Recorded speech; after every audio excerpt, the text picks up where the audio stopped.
ನಮಸ್ಕಾರ ಸ್ನೇಹಿತರೆ, ಗಾಯತ್ರಿ ಹಾಬೀಸ್ ಚಾನಲ್ಗೆ ನಿಮಗೆಲ್ಲ ಸ್ವಾಗತ. ನಾನಿವಾಗ ಲಾಲ್ಬಾಗಿಗೆ ಬಂದಿದ್ದೀನಿ. ಆಗಸ್ಟ್ 15ರ ತಯಾರಿ ಹೇಗೆಲ್ಲ ನಡೆದಿದೆ ಇಲ್ಲಿ ಫ್ಲವರ್ ಶೋ ಅಂತ ನೋಡೋಕ್ಕೆ ಅಂತೇಳಿ. ತುಂಬ ಚೆನ್ನಾಗಿ ಮಾಡಿದ್ದಾರೆ ಮಾತ್ರ. ವರ್ಷಕ್ಕೆ 2 ಸಾರಿ ಮಾಡ್ತಾರೆ. ತುಂಬಾ ಚೆನ್ನಾಗಿರುತ್ತೆ. ಬನ್ನಿ ಗ್ಲಾಸ್ ಹೌಸ್ ಕಡೆಗೆ ಹೋಗೋಣ, ಏನೆಲ್ಲ ಇದೆ ಅಂತ ನೋಡೋಣ, ಯಾವೆಲ್ಲ ಹೂಗಳು ಬಂದಿದೆ, ಹೇಗಿದೆ ಅಂತೇಳಿ.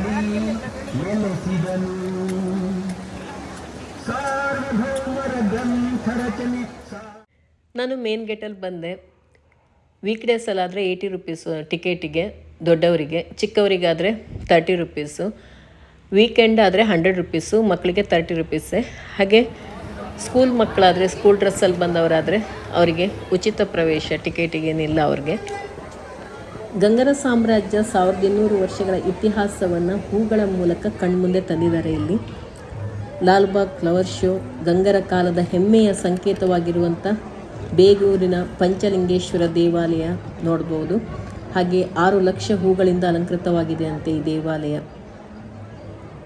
ಇದು ಈ ವರ್ಷದ ಆಕರ್ಷಣೀಯ ಅಂತ ಹೇಳ್ಬೋದು. ಸುಮಾರು 7 ಶತಮಾನದ ಕರ್ನಾಟಕದ ಇತಿಹಾಸದಲ್ಲಿ ಹೊಸ ಅಧ್ಯಾಯವನ್ನೇ ಬರೆದಂಥವರು ಗಂಗರು ಮತ್ತು ಕದಂಬರು. ಈಗ ಲಾಲ್ಬಾಗಿನ ಗಾಜಿನ ಮನೆಯಲ್ಲಿ ಇದನ್ನು ನೋಡೋದಕ್ಕೆ ಸಿಗ್ತಾ ಇದೆ. ಗಂಗರ ಕಾಲದಲ್ಲಿ 1,500ಕ್ಕೂ ಹೆಚ್ಚು ಕೆರೆಗಳನ್ನು ನಿರ್ಮಿಸಿ ನೀರಾವರಿಗೆ ಅನುಕೂಲವನ್ನು ಮಾಡಿಕೊಟ್ಟಿದ್ರು. ಹಾಗೆಯೇ ಶಿಲ್ಪಕಲೆ, ವಾಸ್ತುಶಿಲ್ಪ, ಕೃಷಿ ಮತ್ತು ಶಿಕ್ಷಣ ಕ್ಷೇತ್ರದಲ್ಲಿ ಉತ್ತಮವಾದಂಥ ಅಚ್ಚಳಿಯದ ಗುರುತನ್ನು ಮೂಡಿಸಿದ್ರು ಗಂಗರ ಕಾಲದಲ್ಲಿ. ಅದಕ್ಕೆ ಈ ವರ್ಷ ನಾವು ಲಾಲ್ಬಾಗಲ್ಲಿ ಇದನ್ನೆಲ್ಲ ನೋಡ್ಬೋದು. ಲಾಲ್ಬಾಗಲ್ಲಿ ಪ್ರತಿಯೊಂದು ಹೂವು ಒಂದೊಂದು ಕಥೆಯನ್ನು ಹೇಳುತ್ತೆ. ನಾವು ಅದರಿಂದ ಎಷ್ಟೊಂದು ತಿಳ್ಕೊಬೋದು. ಹಿಸ್ಟ್ರಿಯಲ್ಲಿ ಕೆಲವೊಂದಿಷ್ಟನ್ನೆಲ್ಲ ಓದಿರ್ತೀವಿ, ಆದರೆ ಇವಾಗ ಲಾಲ್ಬಾಗಲ್ಲಿ ಕಣ್ಣೆದರಲ್ಲೇ ಅದನ್ನೆಲ್ಲ ನೋಡ್ಬೋದು. ಎಷ್ಟೊಂದು ವಿಧವಾದಂಥ ಹೂಗಳು ನೋಡಿ ಕಣ್ಣು ಮನಗಳನ್ನು ಸೆಳೀತಾ ಇದೆ. ಚೆಂಡು ಹೂವೆಲ್ಲ ನೋಡಿ ಎಷ್ಟೆಷ್ಟು ದೊಡ್ಡ ಸೈಜಲ್ಲಿದೆ. ಹಾಗೆ ಕೋಳಿ ಪುಚ್ಚ, ಸೇವಂತಿಗೆ ಅಂತೂ ತುಂಬ ಥರ ಸೇವಂತಿಗೆ ಇತ್ತು. ಗುಲಾಬಿ ಹೂ ಕೂಡ ದೊಡ್ಡ ದೊಡ್ಡ ಸೈಜಿನ ಗುಲಾಬಿ ಹೂಗಳನ್ನು ನೋಡ್ಬೋದು. ಜಿರೇನಿಯಾ, ಭಾಳಷ್ಟು ವಿಧವಾದಂಥ ಹೂಗಳನ್ನು ನೋಡ್ಬೋದು. ಕಣ್ಣು ಮನಗಳನ್ನು ಸೆಳೀತಾ ಇರುತ್ತೆ, ಅಷ್ಟು ಚೆನ್ನಾಗಿದೆ ಮಾತ್ರ. ಒಂದಕ್ಕಿಂತ ಒಂದು ಚೆನ್ನಾಗಿದೆ ಅಂತ ಹೇಳ್ಬೋದು. ಯಾವುದನ್ನು ನೋಡಬೇಕು, ಯಾವುದನ್ನ ಬಿಡಬೇಕು ಅಂತಲೇ ಗೊತ್ತಾಗ್ತಾ ಇಲ್ಲ. ಎಲ್ಲವೂ ಕೂಡ ಅದ್ರ ಕಡೆಗೆ ನಮ್ಮನ್ನು ಕರೀತಾ ಇದೆ ಅನ್ನೋ ಥರ ಕಾಣಿಸ್ತಾ ಇತ್ತು. ಅಷ್ಟು ನೋಡಿ ಎಷ್ಟು ಚೆನ್ನಾಗಿ ಕಾಣಿಸ್ತದೆ. ಈ ಸೇವಂತಿಗೆ ಅಂತೂ ಒಂಥರ ಡಿಫ್ರೆಂಟ್ ಆಗಿದೆ. ಈ ಸುಂದರವಾದ ಹೂಗಳನ್ನು ನೋಡ್ತಾ ಇದ್ದರೆ ನಾವು ಕೂಡ ಕಳೆದೋಗ್ಬಿಡ್ತೀವಿ ಸ್ವಲ್ಪ ಹೊತ್ತು. ಅಷ್ಟು ಚೆನ್ನಾಗಿ ಮಾಡಿದ್ದಾರೆ ಮಾತ್ರ. ಅದರಲ್ಲೂ ಮೊದಲನೇ ದಿವಸ ಹೋದರೆ ಇನ್ನೂ ಚೆನ್ನಾಗಿರುತ್ತೆ. ಇವಾಗ ಸ್ವಲ್ಪ ಬಾಡೋದಕ್ಕೆ ಸ್ಟಾರ್ಟ್ ಆದಂಗಿರುತ್ತೆ. ಅದಕ್ಕೆ ನೀರನ್ನು ಸಿಂಪಡಿಸ್ತಾ ಇರ್ತಾರೆ. ಜನ ಕೂಡ ತುಂಬ ಬಂದಿದ್ದರು. ಆದರೆ ವೀಕ್ ಡೇಸಲ್ಲಿ ಅಷ್ಟೊಂದು ಜನ ಇರಲ್ಲ. ವೀಕೆಂಡ್ ಆದರೆ ಇನ್ನೂ ಜನ ತುಂಬ ರಶ್ ಇರುತ್ತೆ, ನೋಡೋದು ಕಷ್ಟ. ಇವಾಗ ಆರಾಮಾಗಿ ನೋಡ್ಬೋದು. ಹಾಗೆ ಹೂವಿನ ಗಿಡಗಳನ್ನು ತಗೊಳ್ಳೋವರೆಗೂ ಕೂಡ ತುಂಬ ನರ್ಸರಿಯವರೆಲ್ಲ ಬಂದಿದ್ದರು. ಎಲ್ಲ ಥರ ಹೂವಿನ ಗಿಡಗಳು ಕೂಡ ಸಿಗ್ತಾ ಇತ್ತು. ನಾವು ಕೂಡ ಕೆಲವೊಂದಿಷ್ಟು ಗಿಡಗಳನ್ನು ತಗೊಂಡ್ವಿ. ತುಂಬಾ ಚೆನ್ನಾಗಿದೆ. ಅಕ್ಕ ಕೂಡ ಕೆಲವೊಂದಿಷ್ಟು ಗಿಡ ತಗೊಂಡ್ಳು. ನೋಡಿ, ಎಲ್ಲರ ಕೈಲೂ ಮೊಬೈಲಲ್ಲಿ ಹೂವನ್ನು ಸೆರೆ ಹಿಡಿಯೋ ಕೆಲಸನೇ ನಡೀತಾ ಇದೆ. ಕಣ್ಣಿನಲ್ಲಿ ಬರೀ ಸೆರೆ ಹಿಡಿಯೋದ್ರ ಜೊತೆಗೆ ನಾವು ಮೊಬೈಲಲ್ಲಿ ಕೂಡ ಸೆರೆ ಹಿಡಿತೀವಿ ಅಲ್ವಾ. ಎಲ್ಲ ತುಂಬ ಖುಷಿಯಲ್ಲಿ ನೋಡ್ತಾ ಅದ್ರ ಬಗ್ಗೆ ಮಾತಾಡ್ತಾ ಇದ್ರು. ಹಾಗೆ ತುಂಬ ಶಾಲಾ ಮಕ್ಕಳನ್ನ ಕರ್ಕೊಂಡು ಬಂದಿದ್ದರು. ಹಿಸ್ಟ್ರಿಯಲ್ಲಿ ಬರೀ ಪುಸ್ತಕದಲ್ಲಿ ಮಾತ್ರ ಓದಿರ್ತೀವಿ, ಗೊತ್ತಿರಲ್ಲ. ಇಲ್ಲಿ ಬಂದು ನೋಡಿದಾಗ ಹೂವಿನಲ್ಲಿ ಭಾಳಷ್ಟು ಕಥೆಗಳನ್ನು ತಿಳ್ಕೊಬೋದು. ನೋಡಿ, ಒಂದೊಂದು ಹೂವು ಏನು ಚೆಂದ ಇದೆ ಮಾತ್ರ. ತುಂಬ ಖುಷಿ ಆಗತ್ತೆ ನೋಡೋದಕ್ಕೆ. ಗಾಜಿನ ಮನೆಯಿಂದ ಹೊರಗಡೆ ಹೋದರೆ ನಿಮಗೆ ಭಾಳಷ್ಟು ಸ್ಟಾಲ್ಗಳು ಸಿಗುತ್ತೆ. ಅಲ್ಲಿ ಬಹಳಷ್ಟು ಐಟಮ್ಗಳು ಬಂದಿದೆ, ತುಂಬ ಚೆನ್ನಾಗಿದೆ. ಭಾಳಷ್ಟು ರೀತಿಯ ತಿಂಡಿಗಳಿದೆ. ಹಾಗೆಯೇ ಬಟ್ಟೆ ಕೂಡ ಬಂದಿತ್ತು. ನಾವು ಡ್ರೆಸ್ ತೊಗೊಂಡ್ವಿ, ತುಂಬ ಚೆನ್ನಾಗಿತ್ತು. ಚುಡಿ ಟಾಪ್ಗಳೆಲ್ಲ ತುಂಬಾ ಚೆನ್ನಾಗಿತ್ತು. ಹಾಗೆ ರಾಗಿ ಬೋಟಿ, ತುಂಬ ಥರ ನಾವು ಮನೆಗಳಿಗೆ ತೊಗೊಂಡು ಹೋಗಿ ಕರ್ಕೊಂಡು ತಿನ್ನುವಂಥ ಐಟಮ್ಗಳಿತ್ತು. ಹಾಗೆ ತಿಂಡಿನೂ ಕೂಡ ಬಹಳಷ್ಟು ರೀತಿಯ ತಿಂಡಿಗಳೆಲ್ಲ ಇತ್ತು ತಿಂಡಿ ಪ್ರಿಯರಿಗೆ. ಹಾಗೆ ವಿಧ ವಿಧವಾದಂಥ ಉಪ್ಪಿನಕಾಯಿ, ಚಟ್ನಿ ಪುಡಿ, ಸಾಂಬಾರು ಪುಡಿ, ಪುಳಿಯೋಗರೆ, ಪುಡಿ ಭಾಳಷ್ಟು ಥರ ಇತ್ತು ಮಾತ್ರ. ನೀವು ಯಾರೆಲ್ಲ ಹೋಗಿ ಬಂದ್ರಿ ಅಂತೇಳಿ ಕಮೆಂಟಲ್ಲಿ ತಿಳಿಸಿ. ಹಾಗೆ ಇನ್ನೂ ಹೋಗಿಲ್ಲ ಅನ್ನೋರು ಒಂದು ಸರಿ ಹೋಗಿ ನೋಡ್ಕೊಂಡು ಬನ್ನಿ, ತುಂಬಾ ಚೆನ್ನಾಗಿದೆ, ತುಂಬ ಖುಷಿ ಆಗುತ್ತೆ. ಮಕ್ಕಳಿಗೆ ಸ್ಕೂಲ್ ಇರೋದ್ರಿಂದ ನಾನು ಒಬ್ಬಳೇ ಹೋಗಿದ್ದೆ. ಹಾಗೆ ಅಕ್ಕ ಬಾವ ಕೂಡ ಬಂದಿದ್ದರು. ತುಂಬ ಚೆನ್ನಾಗಾಯಿತು, ಎಲ್ಲ ಕಡೆ ಓಡಾಡಿದ್ವಿ, ಕೆಲವೊಂದಿಷ್ಟನ್ನು ತೊಗೊಂಡ್ವಿ. ಹಾಗೆ ಕೆಲವೊಂದಿಷ್ಟು ಮನೆಗೆ ಬೇಕಾಗುವಂಥ ಐಟಮ್ಗಳನ್ನ ತೊಗೊಂಡ್ವಿ. ಹಾಗೆ ಗಿಡಗಳು, ಹೀಗೆ ಅಲ್ಲಿ ಹೋದರೆ ಎಲ್ಲನೂ ತೊಗೊಬೇಕು ಅನಿಸುತ್ತೆ, ಎಲ್ಲವೂ ಚೆನ್ನಾಗಿ ಕಾಣಿಸುತ್ತೆ. ಆದರೆ ನಮಗೇನು ಬೇಕು ಬೇಡ ಅನ್ನೋದನ್ನ ತಗೋಬೇಕು ಅಷ್ಟೇ. ಹೊರಗಡೆ ಹೋದ್ಮೇಲೆ ಎಲ್ಲವೂ ಅದು ತೊಗೋಣ ಇದು ತೊಗೋಣ ಅಂತ ಅನಿಸ್ತಾ ಇರುತ್ತೆ. ಇವತ್ತು ಅಷ್ಟೇನು ಜನ ಇರಲಿಲ್ಲ, ಸುಮಾರಿಷ್ಟು ಜನ ಇದ್ದರು. ಆದರೂ ಶನಿವಾರ ಭಾನುವಾರಕ್ಕೆ ಕಂಪೇರ್ ಮಾಡಿದ್ರೆ ಅಷ್ಟು ಜನ ಇಲ್ಲ. ಶನಿವಾರ ಭಾನುವಾರ ಅಂದರೆ ತುಂಬ ರಶ್ ಇರುತ್ತೆ.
ಈ ಬಣ್ಣ ಬಣ್ಣದ ಎಲೆಗಳ ಗಿಡ ನೋಡಿ, ಹೂ ಥರನೇ ಕಾಣಿಸ್ತಾ ಇದೆ.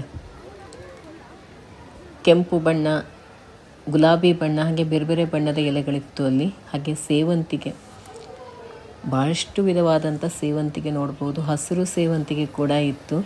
ನೋಡಿದ್ರೆ ಎಲೆ ಥರನೇ ಕಾಣಿಸ್ತಾ ಇದೆ ಕಲರು, ಅಷ್ಟು ಚೆನ್ನಾಗಿತ್ತು. ಇವೆಲ್ಲ ನೋಡಿ ಎಲೆಗಳು, ಇದು ಹೂ ಥರನೇ ಕಾಣಿಸ್ತಾ ಇದೆ, ಅಷ್ಟು ಚೆನ್ನಾಗಿ ಕಂಗೊಳಿಸ್ತಾ ಇದೆ ಎಲ್ಲವೂ ಕೂಡ.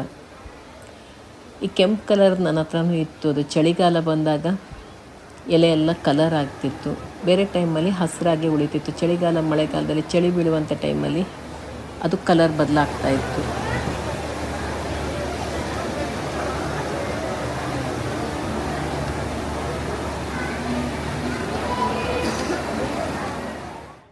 ಗಾಜಿನ ಮನೆಯಿಂದ ಹೊರಗಡೆ ಈ ನವಿಲು ನೋಡಿ ಎಷ್ಟು ಸುಂದರವಾಗಿ ಹೂವಿನಿಂದ ಅಲಂಕೃತವಾಗಿದೆ ಅಂತೇಳಿ. ಅದರ ರೆಕ್ಕೆಗಳೆಲ್ಲ ಹೂವಿನಿಂದನೇ ಅಲಂಕೃತವಾಗಿಬಿಟ್ಟಿದೆ. ತುಂಬಾ ಚೆನ್ನಾಗಿ ಕಂಗೊಳಿಸ್ತಾ ಇದೆ, ನೋಡೋದಕ್ಕೆ ಕಣ್ಣು ಮನಗಳನ್ನು ಸೆಳೀತಾ ಇದೆ ಅಂತ ಹೇಳ್ಬೋದು. ಹಾಗೆಯೇ ಎಲ್ಲಿ ನೋಡಿದ್ರೂ ಅಲ್ಲಿ ಹೂವೇ ನಿಮಗೆ ಕಾಣಿಸೋದು. ಇಲ್ಲಿ ಯಾವ ಕಡೆ ಕಣ್ಣಾಯಿಸಿದ್ರು ಕೂಡ ಹೂವು, ಹಾಗೆ ಶಿಲ್ಪಕಲೆ ಅದು ಇದು ಎಲ್ಲ ಆ ಕಾಲದ ಬಗ್ಗೆ ನೋಡಿ, ಇಲ್ಲೆಲ್ಲ ಮಾಹಿತಿಗಳನ್ನು ತಿಳ್ಕೊಬೋದು. ಎಲ್ಲವೂ ಕೂಡ ಪ್ರತಿಯೊಂದು ಡಿಟೇಲಾಗಿ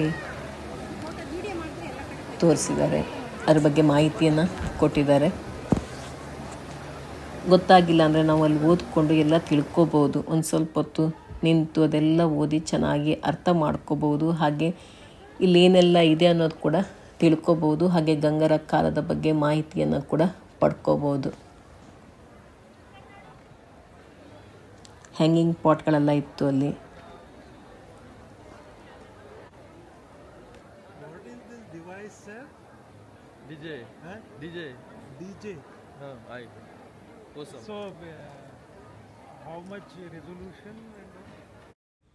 ಎಲ್ಲೇ ನಾನು DJ ತಗೊಂಡೋದ್ರು ಹೆಚ್ಚಿನದಾಗಿ ಹುಡುಗರಿಗೆ ಅದ್ರ ಮೇಲೆ ಕಣ್ಣಿರುತ್ತೆ. ಏನದು, ಎಲ್ಲಿ ತಗೊಂಡ್ರಿ, ಎಷ್ಟಾಯಿತು, ಇದ್ರ ಬಗ್ಗೆನೇ ಕೇಳ್ತಾ ಇರ್ತಾರೆ.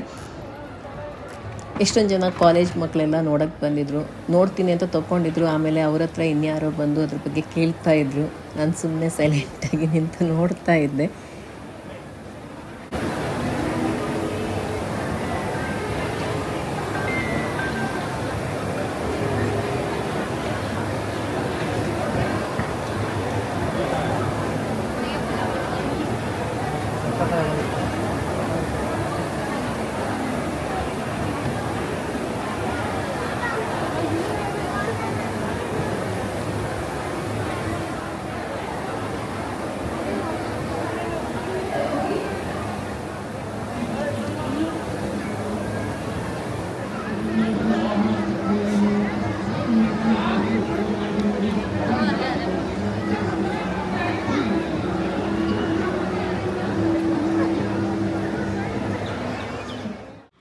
ಮೊದಲು ಒಂದು ರೌಂಡ್ ಎಲ್ಲ ವಿಡಿಯೋ ಎಲ್ಲ ಮಾಡ್ಕೊಂಡಾದ ನಂತರ ಆರಾಮಾಗಿ ಆಮೇಲೆ ಎಲ್ಲ ಕಡೆ ನೋಡ್ತಾ ಏನೆಲ್ಲ ಇದೆ ಅದ್ರ ಬಗ್ಗೆ ಮಾಹಿತಿ ಎಲ್ಲ ತಿಳ್ಕೊಳ್ತಾ ಹೋದೆ. ಮೊದಲು ವಿಡಿಯೋ ಮಾಡುವಾಗ ಅದ್ರ ಬಗ್ಗೆಲ್ಲ ಏನು ಅಷ್ಟೊಂದು ಗಮನ ಕೊಡೋಕ್ಕಾಗಲ್ಲ ಅಲ್ವಾ. ಸುಮ್ಮನೆ ವಿಡಿಯೋ ಮಾಡ್ತಾ ನಿಮಗೆಲ್ಲ ತೋರಿಸ್ಬೇಕು ಅಂತ ಮಾಡ್ತಾ ಇರುವಂಥದ್ದು ಇದು. ಆಮೇಲೆ ಅದ್ರ ಬಗ್ಗೆ ಕೆಲವೊಂದಿಷ್ಟು ಮಾಹಿತಿ ಎಲ್ಲ ಅಲ್ಲಿ ತಿಳ್ಕೊಂಡು ಅದನ್ನು ಕೂಡ ಹೇಳೋದಕ್ಕೆ ಚೆನ್ನಾಗಿರುತ್ತೆ. ಗೊತ್ತಿಲ್ಲದೆ ಸಡನ್ನಾಗಿ ನಾವು ಬರೀ ತೋರಿಸಿದ್ರೆ ಪ್ರಯೋಜನ ಇರಲ್ಲ ಅಲ್ವಾ ಅಂಥೇಳಿ ಅದ್ರ ಬಗ್ಗೆ ಕೂಡ ಕೆಲವೊಂದಿಷ್ಟು ಮಾಹಿತಿ ತಿಳ್ಕೊಂಡೆ. ಮೊದಲು ಓದಿದರೂ ಕೂಡ ಕೆಲವೊಂದು ನೆನಪಿರಲ್ಲ ನಮಗೆ, ಮೊದಲಿಂದೆಲ್ಲ ಮರ್ತೋಗಿರುತ್ತೆ. ರಾಜರ ಕಾಲ ಅಂದಮೇಲೆ ಆನೆಗಳು ಇರಲೇಬೇಕಲ್ವಾ. ನೋಡಿ ಇಲ್ಲಿ ಗಾಜಿನ ಮನೆ ಒಳಗಡೆ ಹೋಗುವಾಗಲೇ ಇಲ್ಲಿ ಆನೆ ನೋಡ್ಬೋದು. ಎಷ್ಟು ಚೆನ್ನಾಗಿ ರೆಡಿ ಮಾಡಿದ್ದಾರೆ. ಒಂಥರ ಕಾಡಲ್ಲೇ ಇದೆ ಅನ್ನೋ ಥರ ಇದೆ. ಸುತ್ತಲೂ ಮರಗಳು ನೋಡಿ, ಆ ಕಡೆ ಈ ಕಡೆ ಎಲ್ಲ ಇದೆ. ಮಧ್ಯದಲ್ಲಿ ಆನೆ ನಿಂತಿದೆ. ಆನೆ ದಂತ ಕೂಡ ತುಂಬ ಚೆನ್ನಾಗಿ ಮಾಡಿದ್ದಾರೆ. ಹಾಗೆ ಇಲ್ಲಿ ನೋಡಿ ಹಾರ್ಟ್ ಶೇಪಲ್ಲಿ ಮಾಡಿದ್ದಾರೆ. ಅಲ್ಲಿ ಮುಂದ್ಗಡೆ ಸ್ಟಾಲ್ಗಳು ಕೂಡ ಕಾಣಿಸ್ತಾ ಇದೆ ಇದ್ರ ಒಳಗಡೆಯಿಂದನೇ. ಎಷ್ಟು ಚೆನ್ನಾಗಿ ಕಾಣಿಸ್ತಾ ಇದೆ ನೋಡಿ. ಎಷ್ಟು ದಿವಸ ಟೈಮ್ ತಗೊಂಡ್ರು ಏನೋ ಇದೆಲ್ಲ ರೆಡಿ ಮಾಡೋಕ್ಕೆ. ಇದೆಲ್ಲ ಎಷ್ಟು ಚೆನ್ನಾಗಿ ರೆಡಿ ಮಾಡಿದಂಥವ್ರಿಗೆ ತುಂಬ ಥ್ಯಾಂಕ್ಸ್ ಹೇಳಬೇಕು. ಯಾಕೆಂದರೆ ಅವರಷ್ಟು ಚೆನ್ನಾಗಿ ರೆಡಿ ಮಾಡಿರೋದ್ರಿಂದನೇ ನಮಗೆ ನೋಡೋದಕ್ಕೆ ಸಿಕ್ಕಿದ್ದಲ್ವಾ.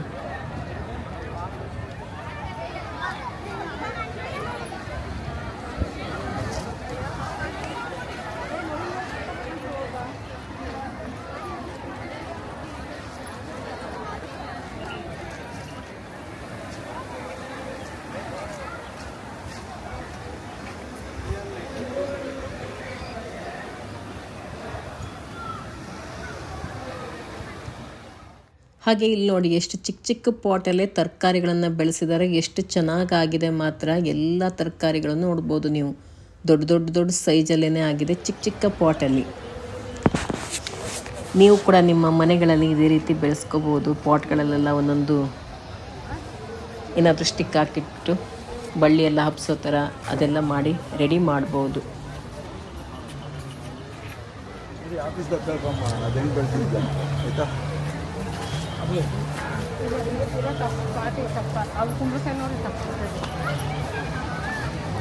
ಅವಾಗಿಂದ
ಎಷ್ಟು ದಿವಸದಿಂದ ಬರ್ತಾ ಇದ್ದೀರಾ ಲಾಲ್ಬಾಗ್ಗೆ?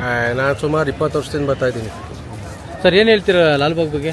ತುಂಬ ಚೆನ್ನಾಗಿದೆ ಸರ್. ಇದೆಲ್ಲ ಅನುಕೂಲ ಚೆನ್ನಾಗಿ ಮಾಡ್ಕೊಟ್ಟಿದ್ರೆ ಏನು ತೊಂದರೆ ಇಲ್ವಾ ಜನಕ್ಕೆ? ಏನು ತೊಂದರೆ ಇಲ್ಲ. ಜನಕ್ಕೆ ಬೆಣ್ಣೆ ಗುಲ್ಕನ್ ಸಿಗ್ತದೆ, ಬ್ರೆಡ್ ಬನ್ನು, ಆಗಿ ಹಪ್ಪಳ, ಕೀ ಚೈನು ಎಲ್ಲ ಚೆನ್ನಾಗಿ ಅಮೌಂಟ್ ಬಗ್ಗೆ ಇಂಟ್ರೆಸ್ಟ್ ಏನು ಬೀಳ್ತೀರಾ? ಕಾಸ್ಟ್ಲಿ ಮಾಡ್ತಾನೆ ಅವ್ರೆ, ದಿನ ದಿನ ಜಾಸ್ತಿ ಮಾಡ್ತಾವ್ರೆ. ಯಾಕೆ ಸರ್? ಇಲ್ಲಿ ನೋಡಿ ಎಷ್ಟು ಥರ ಚಟ್ನಿ ಪುಡಿಗಳು ಸಿಗತ್ತೆ, ಹಾಗೆ ಬಾಕರ್ ವಡ ಇವೆಲ್ಲ ಸಿಗತ್ತೆ ಇಲ್ಲಿ.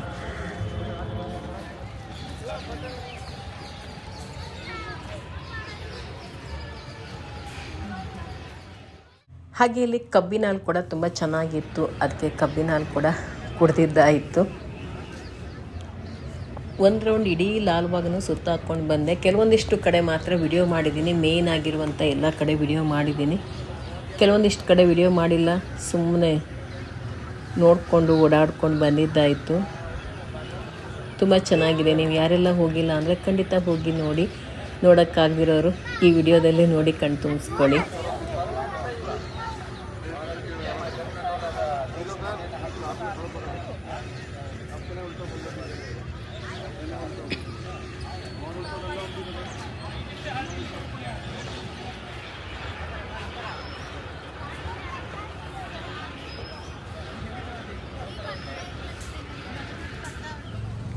ಹಾಗೆ ಅಲ್ಲಿರುವಂಥ ನರ್ಸರಿಗಳಿಗೆ ಕೂಡ ಭೇಟಿ ಮಾಡಿದ್ದಾಯಿತು, ಗಿಡಗಳನ್ನು ತಗೊಳ್ಳೋದಕ್ಕೆ ಅಂತೇಳಿ. ನೋಡಿ ಎಲ್ಲ ಕಡೆ ರೇಟ್ ಕೂಡ ಹಾಕಿಟ್ಬಿಟ್ಟಿದ್ದಾರೆ. ಗಿಡ ಕೂಡ ತುಂಬ ಚೆನ್ನಾಗಿತ್ತು. ಸೇವಂತಿಗೆ ಹೂವಂತೂ ತುಂಬಾ ಚೆನ್ನಾಗಿತ್ತು. ಎಲ್ಲ ಥರ ಗಿಡಗಳು ಕೂಡ ಸಿಗ್ತಾ ಇತ್ತು ಇಲ್ಲಿ. ಹೇಗೆ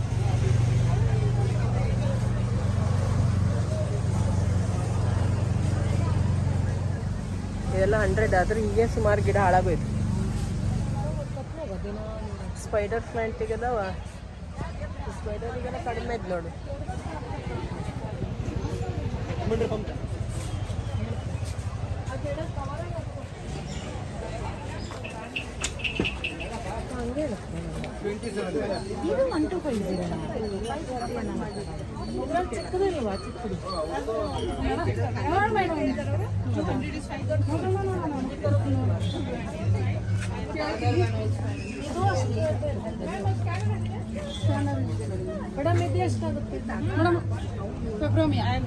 ಖುಷಿ ಆಯ್ತು ನಿಮ್ಮನ್ನು ಮೀಟ್ ಆಗಿ. ನಂದು ಕೂಡ ಲಾಲ್ಬಾಗಿಗೆ ಬಂದಾಗ ಸಬ್ಸ್ಕ್ರೈಬರ್ ನೀವು ಯಾವಾಗಲೂ ಬರ್ತೀರಿ ಲಾಲ್ಬಾಗಿಗೆ. ನಾನು ಯಾವಾಗಲೂ ಅನ್ಕೊಳ್ಳೋದು ನಾವು ಬರುವಾಗ ನೀವು ಬರ್ತೀರಿ. ನಾವು ಮೊದಲು ಉತ್ತರದಲ್ಲಿ ಇರುವಾಗ ಲಾಲ್ಬಾಗಲ್ಲಿ ತುಂಬ ಜನ ಸಬ್ಸ್ಕ್ರೈಬರ್ ಸಿಕ್ಕಿದ್ರು. ನನಗೆ ತುಂಬ ಖುಷಿ ಆಯಿತು. ಎಲ್ಲ ಬಂದು ಮಾತಾಡಿಸ್ತಾ ಇದ್ರು. ರಶ್ಶಲ್ಲಿರೋದ್ರಿಂದ ಎಲ್ಲರದ್ದು ವಿಡಿಯೋ ಎಲ್ಲ ಮಾಡ್ಕೊಂಡಿಲ್ಲ. ಇವರು ನನಗೆ ಆಚೆ ಕಡೆ ಸಿಕ್ಕಿರೋದ್ರಿಂದ ಇವ್ರದ್ದೊಬ್ಬರದ್ದು ವಿಡಿಯೋ ಮಾಡಿಕೊಂಡೆ. ತುಂಬ ಅಂದರೆ ತುಂಬ ಖುಷಿ ಆಯಿತು ಎಲ್ಲರನ್ನ ಮೀಟ್ ಮಾಡಿ ಮಾತಾಡಿ. ಆದರೆ ಒಂದೇ ಒಂದು ಬೇಜಾರು ಏನನ್ನಿಸ್ತು ಅಂತಂದರೆ, ಎಲ್ಲರೂ ಕೇಳ್ತಾಯಿದ್ರು ಇವಾಗ ವಿಡಿಯೋ ಹಾಕೋದೇ ಬಿಟ್ಬಿಟ್ಟಿದ್ದೀರಾ, ನೋಟಿಫಿಕೇಷನ್ ಬರಲ್ಲ ಅಂತೇಳಿ. ಇವರು ಕೂಡ ಹಾಗೇ ಹೇಳಿದ್ರು. ಯಾಕೋ ಗೊತ್ತಿಲ್ಲ, ಇವಾಗ ಸರಿಯಾಗಿ ನೋಟಿಫಿಕೇಷನ್ನೇ ಹೋಗಲ್ವಂತೆ. ಅದು ತುಂಬ ಬೇಜಾರು ಅನ್ನಿಸ್ತಾ ಇದೆ. ಸಿಕ್ಕಿದವರೆಲ್ಲರೂ ಹೆಚ್ಚಾಗಿ ಇದನ್ನೇ ಹೇಳಿದ್ದು, ನೋಟಿಫಿಕೇಷನ್ ಬರ್ತಾ ಇಲ್ಲ, ಇವಾಗ ನಿಮ್ಮ ವಿಡಿಯೋನೇ ನೋಡೋಕ್ಕಾಗ್ತಾ ಇಲ್ಲ, ನೀವು ವಿಡಿಯೋ ಹಾಕ್ತಾ ಇಲ್ಲ ಅಂತ ಅಂದ್ಕೊಂಡ್ವಿ ಅಂತೆಲ್ಲ ಹೇಳ್ತಾಯಿದ್ರು. ಅದನ್ನ ಕೇಳಿ ತುಂಬ ಬೇಜಾರಾಯಿತು. ಆಮೇಲೆ ಹೇಳಿದೆ, ಒಂದ್ಸರಿ ಅನ್ಸಬ್ಸ್ಕ್ರೈಬ್ ಮಾಡಿ ಮತ್ತೆ ಸಬ್ಸ್ಕ್ರೈಬ್ ಮಾಡಿ, ಮತ್ತೆ ನೋಟಿಫಿಕೇಷನ್ ಸಿಗತ್ತೆ ನಿಮಗೆ ಅಂತೇಳಿ. ಯಾಕೆ ಹೀಗಾಗ್ತಿದೆ ಅಂತಲೇ ಗೊತ್ತಿಲ್ಲ. ಇವತ್ತಿನ ಈ ವ್ಲಾಗ್ನ ಇಲ್ಲಿಗೆ ಮುಗಿಸ್ತಾ ಇದ್ದೀನಿ. ಇಷ್ಟ ಆಗಿದ್ದರೆ, ಹೊಸಬರಾಗಿದ್ದರೆ ಸಬ್ಸ್ಕ್ರೈಬ್ ಮಾಡಿ, ಹಾಗೆ ಬೇರೆಯವ್ರ ಜೊತೆ ಕೂಡ ಶೇರ್ ಮಾಡ್ಕೊಳ್ಳಿ. ನಿಮ್ಮ ಅನಿಸಿಕೆ ಅಭಿಪ್ರಾಯವನ್ನು ಕಮೆಂಟಲ್ಲಿ ತಿಳಿಸಿ, ಹಾಗೆ ಒಂದು ಲೈಕ್ ಮಾಡೋದನ್ನು ಮರಿಬೇಡಿ ಸ್ನೇಹಿತರೆ. ಇನ್ನೊಂದು ವ್ಲಾಗ್ ಜೊತೆಗೆ ನಿಮ್ಮನ್ನು ಭೇಟಿ ಆಗ್ತೀನಿ.